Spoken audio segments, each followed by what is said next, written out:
Mubashara mtazamaji kutoka papa hapa ndani ya TV47, wakati ambapo tunakupakulia taarifa ambazo zinajiri kutoka maeneo mbalimbali humu nchini, ikiwemo shughuli nzima ya uchaguzi Tanzania. Lakini hivi sasa nikupe muktasari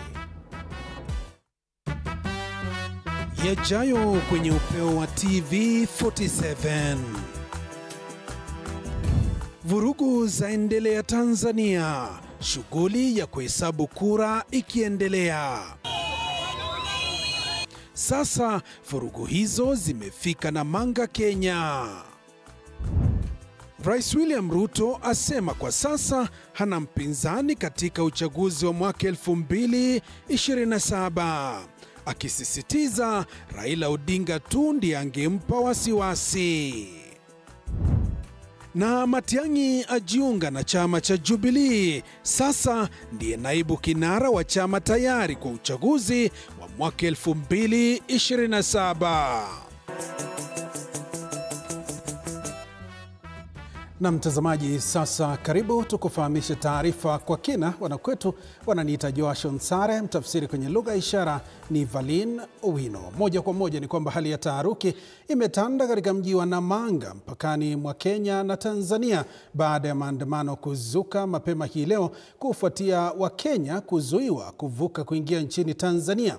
Mvutano huo ulitatiza shughuli za usafiri na biashara na kuwaacha wakazi pamoja na madereva wa malori wakiwa wamekwama kwa saa kadhaa. Mike Kagwango anaripoti kwa kina kuhusu hali hiyo na onyo kali kutoka kwa serikali ya Kenya dhidi ya hatua yoyote ya kuvunja amani eneo hilo.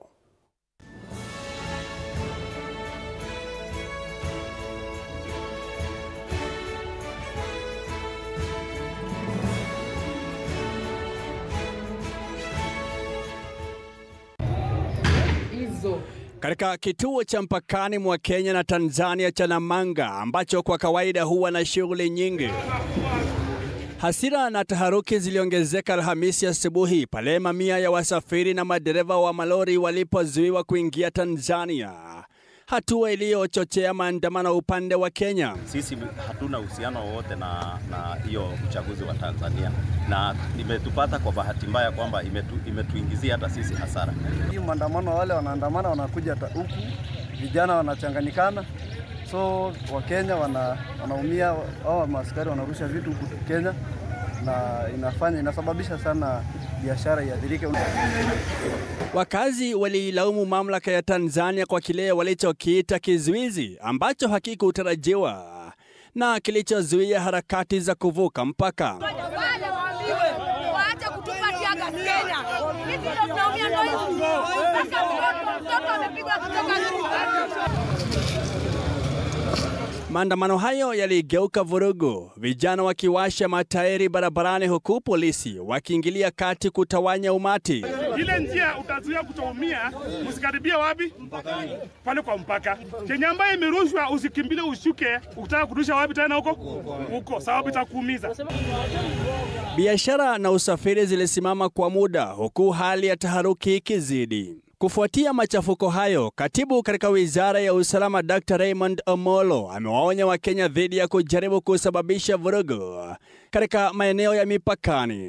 Anyone who might want to be engaged or participate in any form of protest or demonstrations, let's do what the law allows us to do. Akizungumza mjini Mombasa, Omolo amesema yeyote atakayevunja amani atakabiliwa na mkono wa sheria, akiongeza kuwa vyombo vya usalama viko macho kuhakikisha utulivu unarejea. Our officers are competent enough to deal with any situations.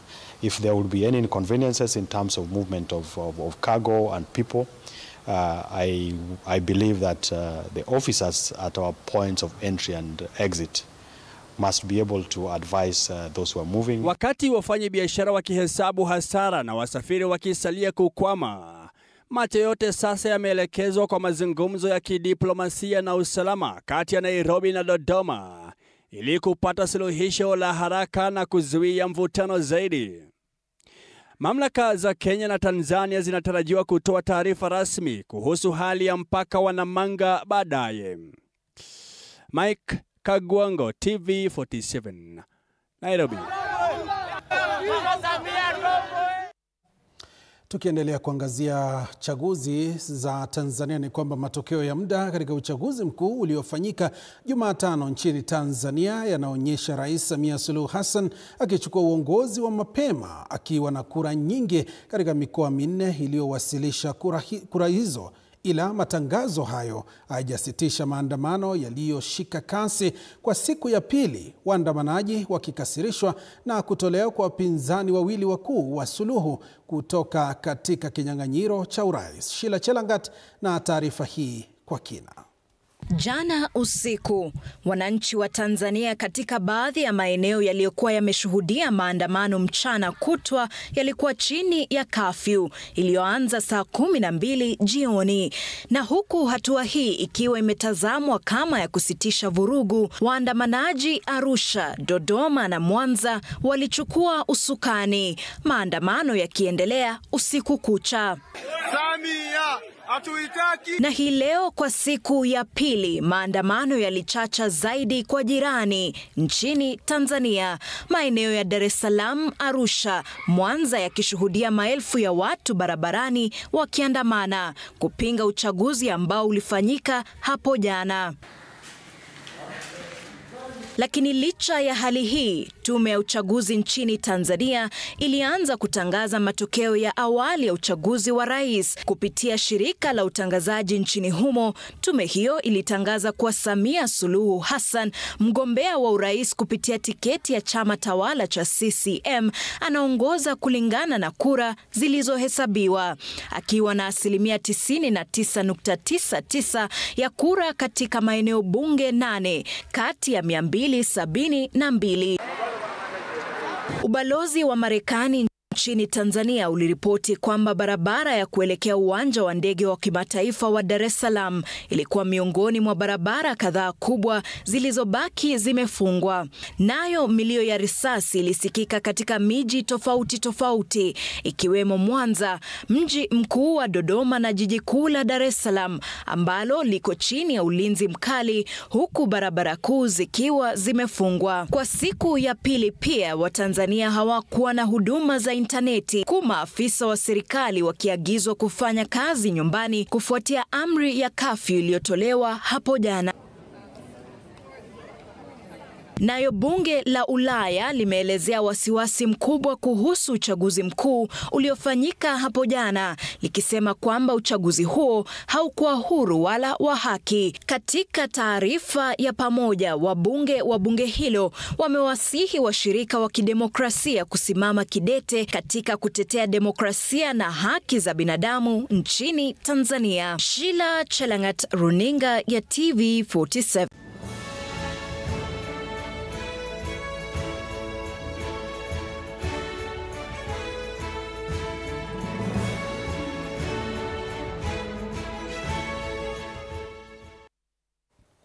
Mtazamaji, sasa turejee humu nchini tukutaarifu. Rais William Ruto ameusuta vikali upinzani huku akiweka bayana kuwa mshindani wake mkuu alikuwa hayati Raila Odinga na kuwa uchaguzi wa mwaka 2027 utakuwa mteremko kwake.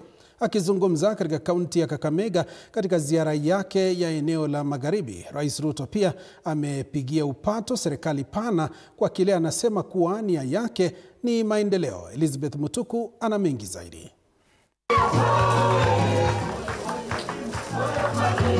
Rais William Ruto alitua katika kaunti ya Kakamega kwa kishindo kwenye ziara yake katika eneo la Magharibi.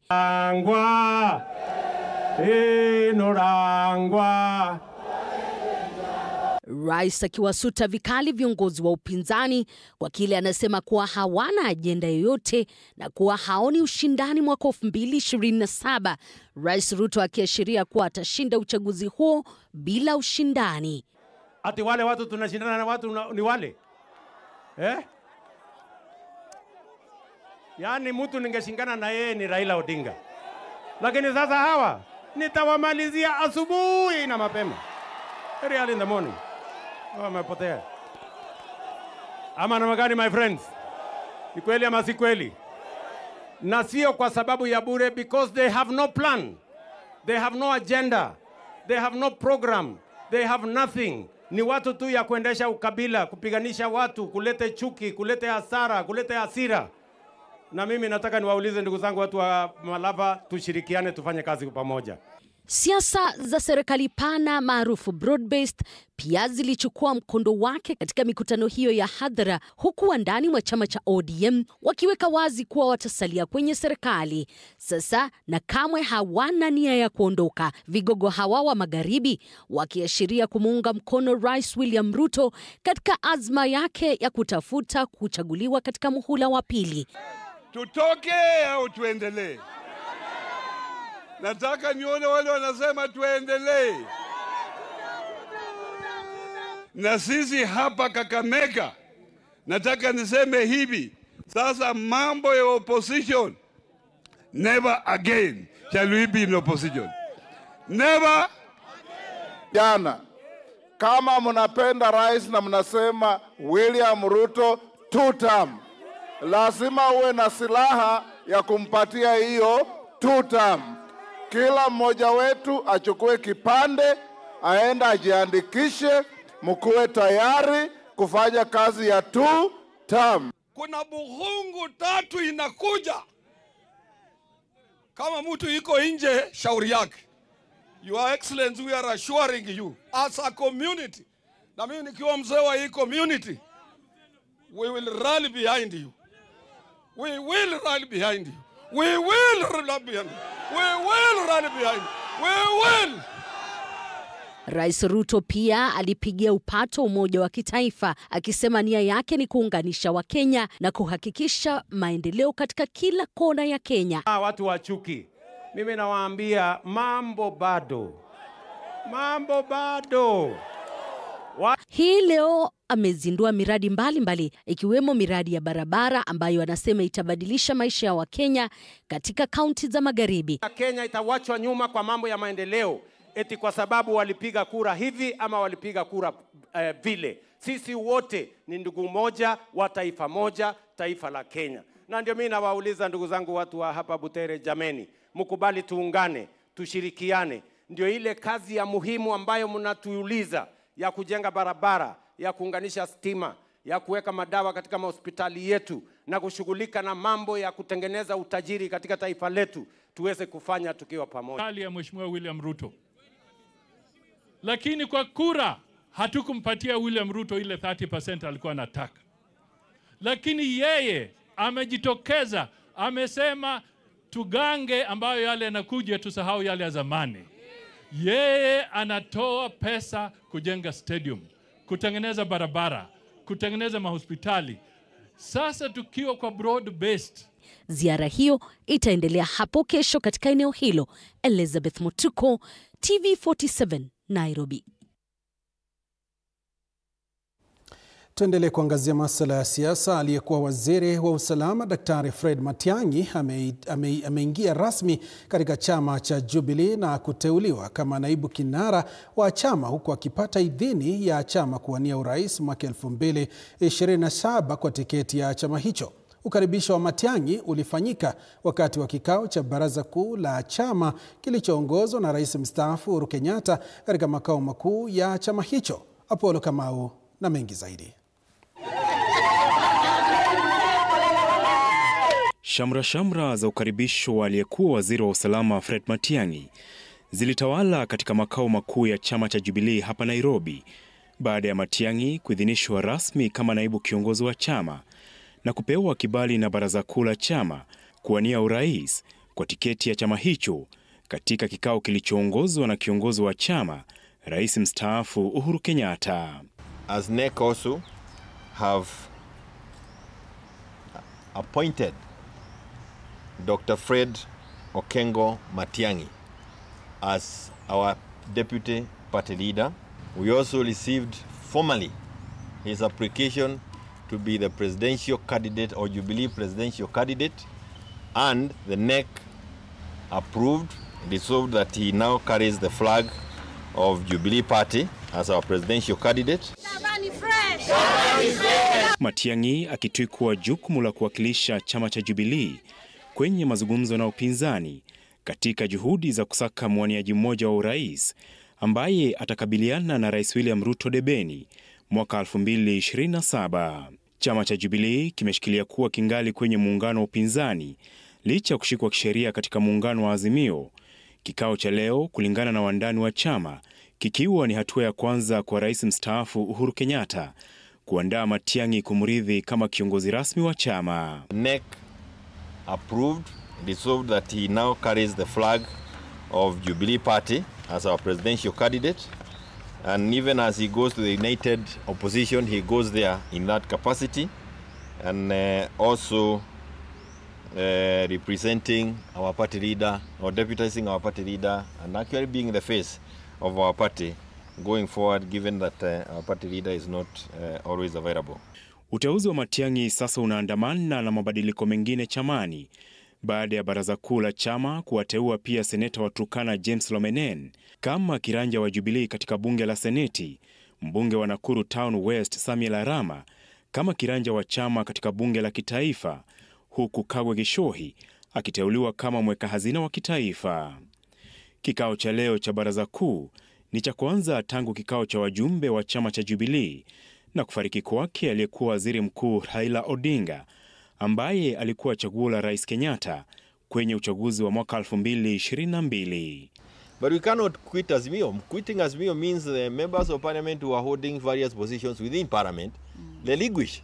So there is a legal implication, and that's why we cannot be in a hurry kupiga kona na kukata mkato hapa na pale.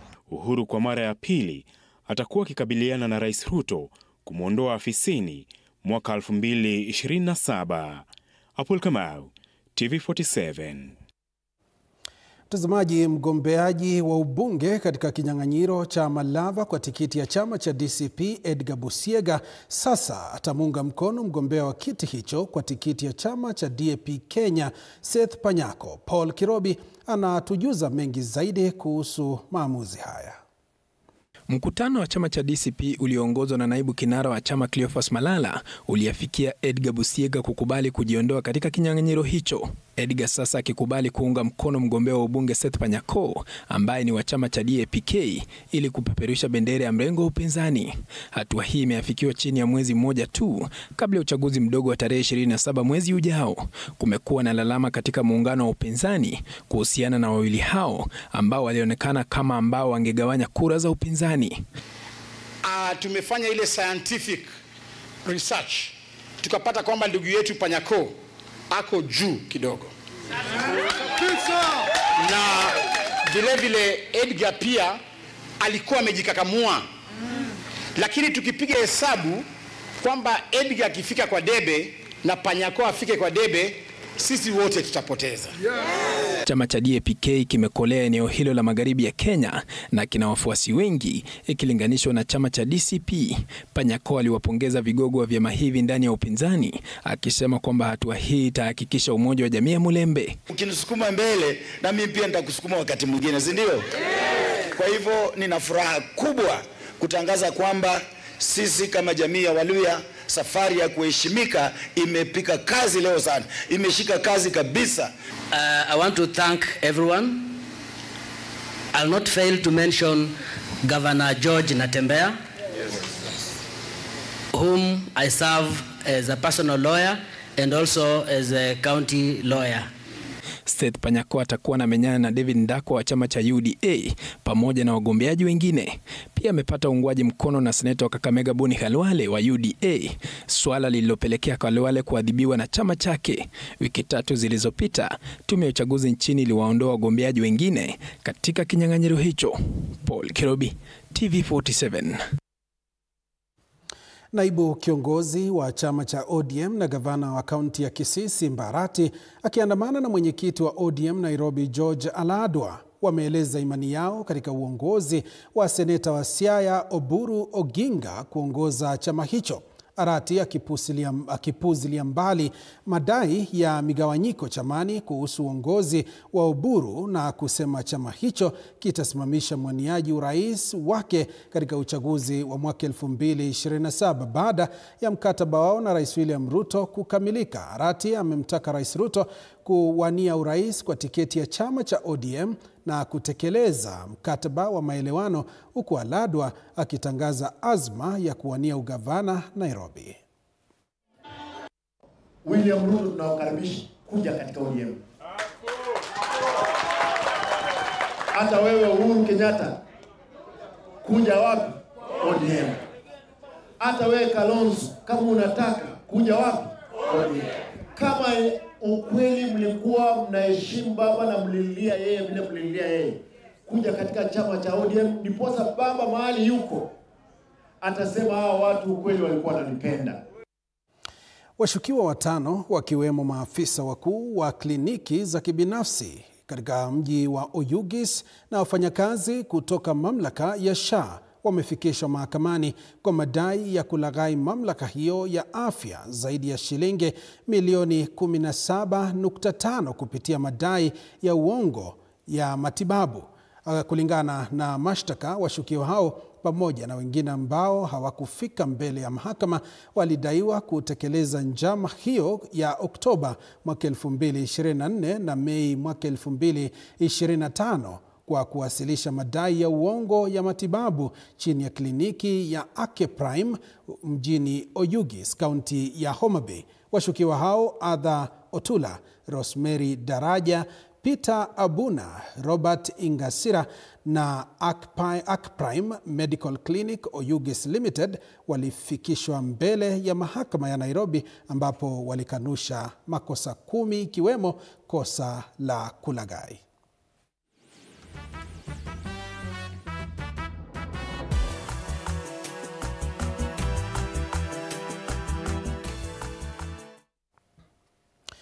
Kwingineko, mahakama ya leba imetangaza kuwa tume ya huduma ya polisi ya kitaifa haina mamlaka ya kuajiri maafisa wa polisi, na hivyo zoezi la hivi karibuni la usajili wa makurutu wa polisi lililotangazwa ni kinyume cha katiba. Jaji Helen Wasilwa katika uamuzi wake alitoa uamuzi kuwa ajira, mafunzo, majukumu na kusimamishwa kazi kwa maafisa ya polisi ni jukumu la idara ya polisi pekee na sio ya idara yoyote. Mahakama ilibaini kuwa tume ya huduma ya polisi sio idara ya kitaifa ya usalama kama ilivyofafanuliwa katika katiba, na hivyo haina mamlaka ya kikatiba ya kutekeleza majukumu ya usajili. Mahakama ilitangaza kuwa mchakato wowote wa usajili uliotangazwa au kuanzishwa ni kinyume cha katiba na kutoa amri inayozuia tume ya huduma ya polisi kufanya usajili wowote, mafunzo au kusimamishwa kazi kwa maafisa wa polisi.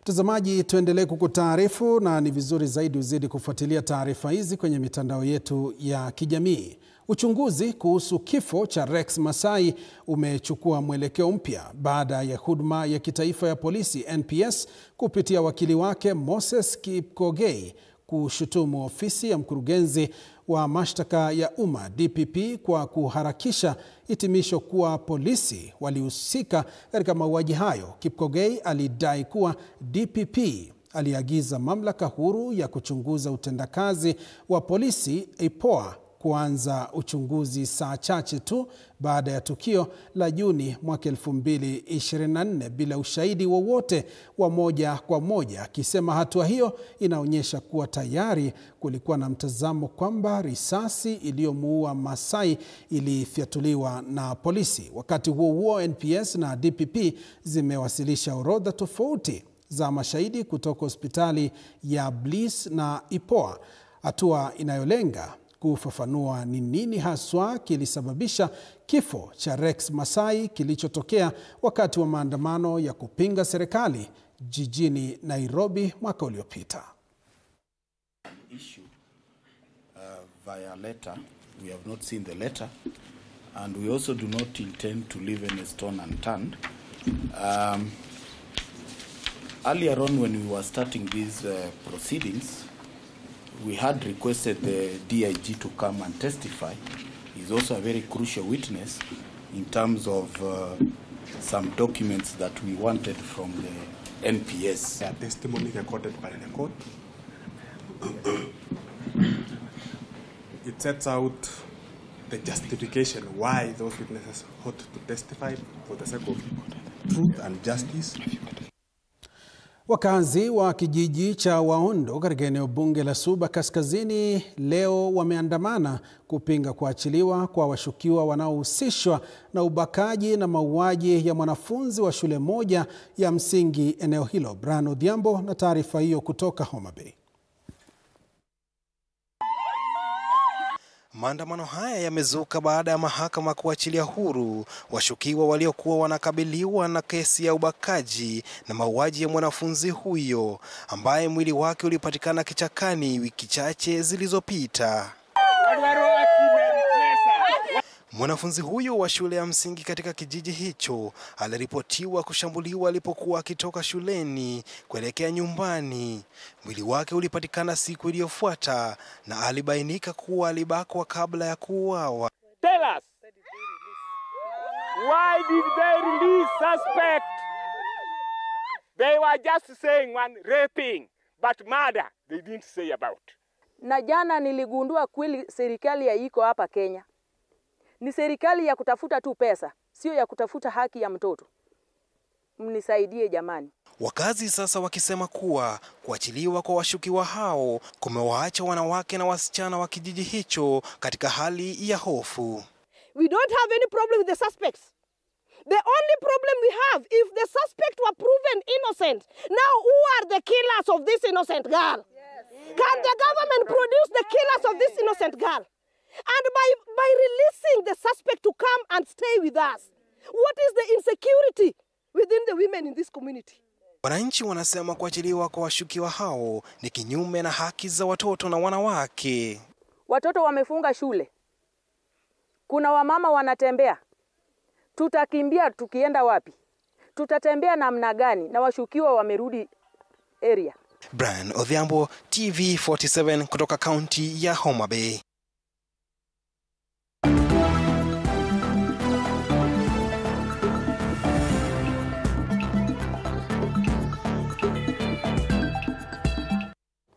Sasa tuzamie taarifa za michezo, na ni kwamba timu ya taifa ya soka ya wanawake Harambee Starlets walirejea nchini Jumatano usiku baada ya kuandikisha historia nchini Senegal.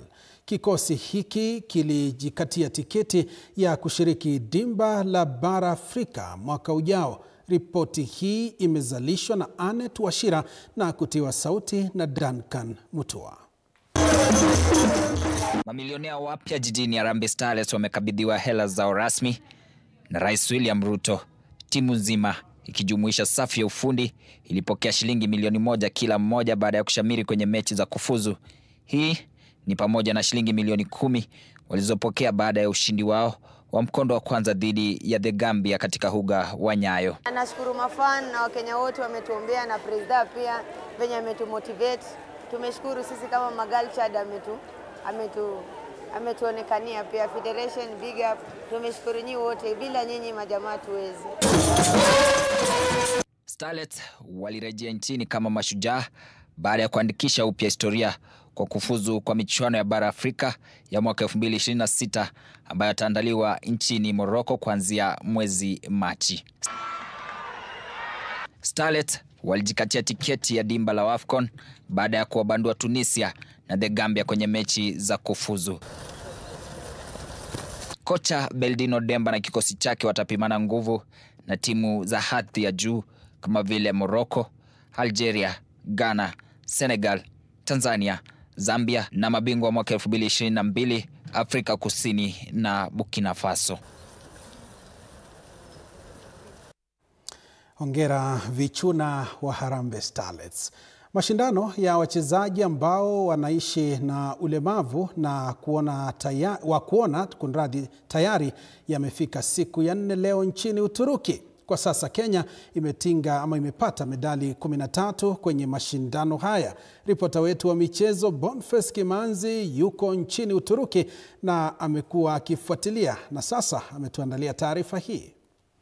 Siku ya 4 ya mashindano ya unyanyuaji mizani, mashindano ambayo yanaendelea hapa katika nchi ya Uturuki, na Kenya tayari imewakilishwa na wachezaji wengi. Alan Macharia, Kevin Bugwa pia wakitamba zaidi katika mashindano haya na kuhakikisha kwamba bendera ya Kenya imepaa juu kwenye mashindano haya ambayo yameshirikisha nchi kadhaa kote duniani. We thank God because we've done our best. We've really fought the fight and I believe let's wait because the competition is still on for the day. Expectations is that Kenya should do the best and raise our flag high, as it has been our expectation since the preparation back in Kenya.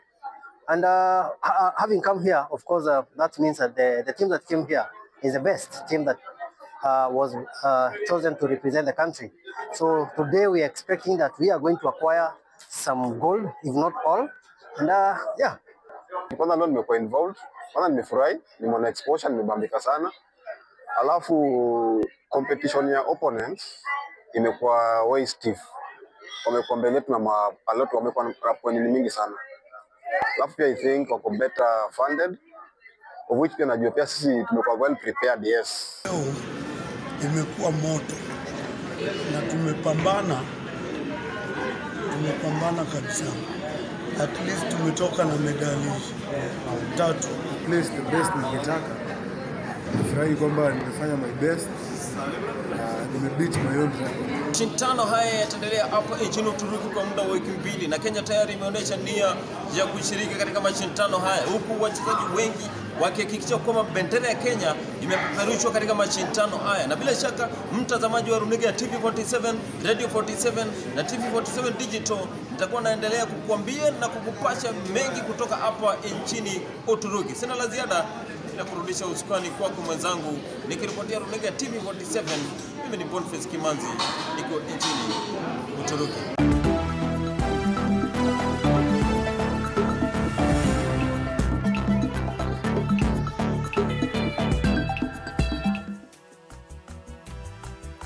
Na mtazamaji, kufikia hapo ndipo tumehitimisha taarifa hizi za upeo wa TV47. Taarifa zaidi kwa lugha ya Kimombo utakuwa unazipata mwendo wa saa 3 kwa kina zaidi. Wanakwetu wananiita Joashon Sare, mtafsiri kwenye lugha ya ishara amekuwa Valin Owino. Jioni njema na vile vile utazamaji mwema. Kwaheri kwa sasa.